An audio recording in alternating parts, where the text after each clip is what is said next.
A very good morning class. Again we are assembled here to conduct our physical education class 11.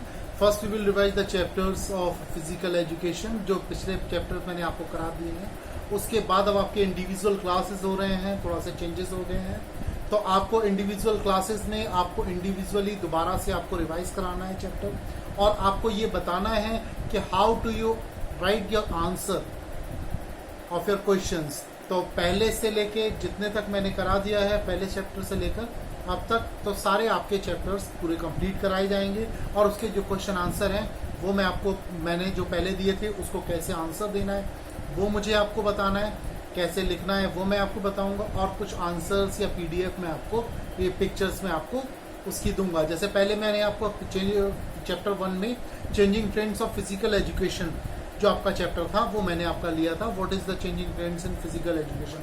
जो पहले एक concept था physical education का कि खेलना कूदना सिर्फ सोर्स ऑफ रिक्रिएशन था, लेकिन अब ये that is not only that source of recreation, that is the career option also. तो ये जो चेंजिंग ट्रेंड्स हुए हैं फिजिकल एजुकेशन में, इस चैप्टर में आपको सिर्फ इतना ही बताया जाता है कि आप इसमें कैरियर ऑप्शंस कैसे गेन कर सकते हैं, और उसमें इसको फिजिकल एजुकेशन को कैसे अपने फ्यूचर में कैरियर से जोड़ सकते हैं. तो ये सारी वीडियोस में मैंने इससे पहले की वीडियोस में जो मैंने आपको इस चैप्टर में बताया था वो सारी एक्सप्लेन है. मीनिंग ऑफ फिजिकल एजुकेशन ये सब लोग आप लोग जानते हैं और सब लोग अच्छे से पढ़ चुके हैं, उसको समझ चुके हैं.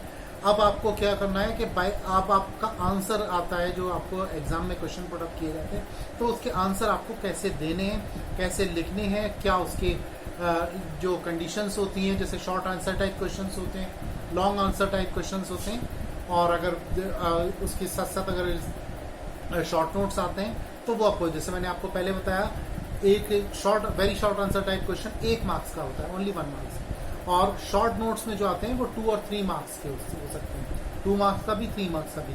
आफ्टर दैट आता है थर्ड स्टेज जो होती है लॉन्ग आंसर टाइप क्वेश्चंस. तो लॉन्ग आंसर टाइप क्वेश्चंस जो होते हैं वो 4 to 5 मार्क्स के होते हैं, या तो 4 या 5. तो आपको इसको पूरा एक्सप्लेन करके लिखना है, उसी के अकॉर्डिंग आपको आंसर आप आंसर लिखेंगे तो उसी के अकॉर्डिंग आपको मार्क्स मिलेंगे. तो बी केयरफुल अबाउट इट कि आप कोई भी क्वेश्चन देख रहे हैं तो आप उसको देखें कि वो उस क्वेश्चन की कंडीशन क्या है, कि वो शॉर्ट में पूछा गया है, वेरी शॉर्ट आंसर टाइप में पूछा गया है, या लॉन्ग क्वेश्चन में आया. उसके मार्क्स आप देख लेंगे कि मार्क्स कितने मार्क्स का है, तो उससे आप अंदाजा लगा सकते हैं कि शॉर्ट आंसर टाइप क्वेश्चन से या जो है आपका लॉन्ग आंसर टाइप क्वेश्चन से, या फिर जो भी है शॉर्ट नोट्स में है, तो ऐसे आप उसको अंदाजा लगा सकते हैं. तो इस चैप्टर में इस पीरियड में मैं आपको सिर्फ इसी तरीके के बारे में बताऊंगा, और पूरा चैप्टर दोबारा से रिवाइज करूंगा और उसके क्वेश्चन आंसर बताऊंगा. तो मैंने आपको सबसे पहले बताया मीनिंग ऑफ फिजिकल एजुकेशन. तो physical education, what is the meaning of physical education, दोबारा से रिवाइज करा रहा हूं. तो physical education is the overall development of our body. For example physical development, mental development, social development, emotional development and moral development. तो ये physical education का मतलब है overall development of our body is called physical education.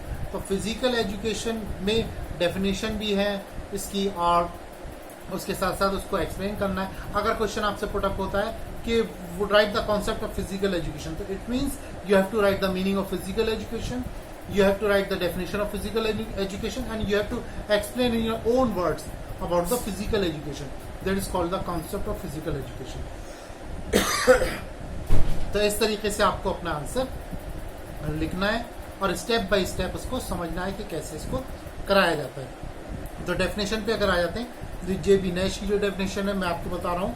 Physical education is that the field of education which deals the big muscles activities and related responses.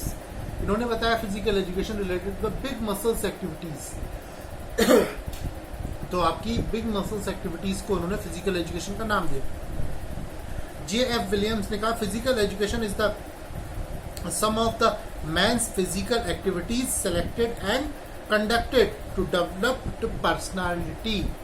आपकी personality को develop करने के लिए जो आपकी sum of man physical activities है उसको physical education कहा गया है. तो इस तरीके से आपको 1 या 2 डेफिनेशन आपको याद करनी होंगी. उसके बाद आता है आपका aims of physical education, what are the aims of physical education, और ये सारी चीजें स्टेप बाय स्टेप आपको जैसे मैं पहले पढ़ा चुका हूँ, जैसे मैंने आपको इस तरीके से बताना है और आपको इसी तरीके से आपको आंसर में अपने लिखना है। तो नेक्स्ट वीडियो आप फिर से देखिए, उसको समझिए और जो भी कोई क्वेरीज हो तो आप मुझसे कंफर्म कर सकते हैं। उसके बाद मैं आपको लास्ट में बताऊंगा कि आपके क्वेश्चन आंसर कौन कौन से हैं और कैसे आपको उसके आंसर्स लिखना है। Thank you.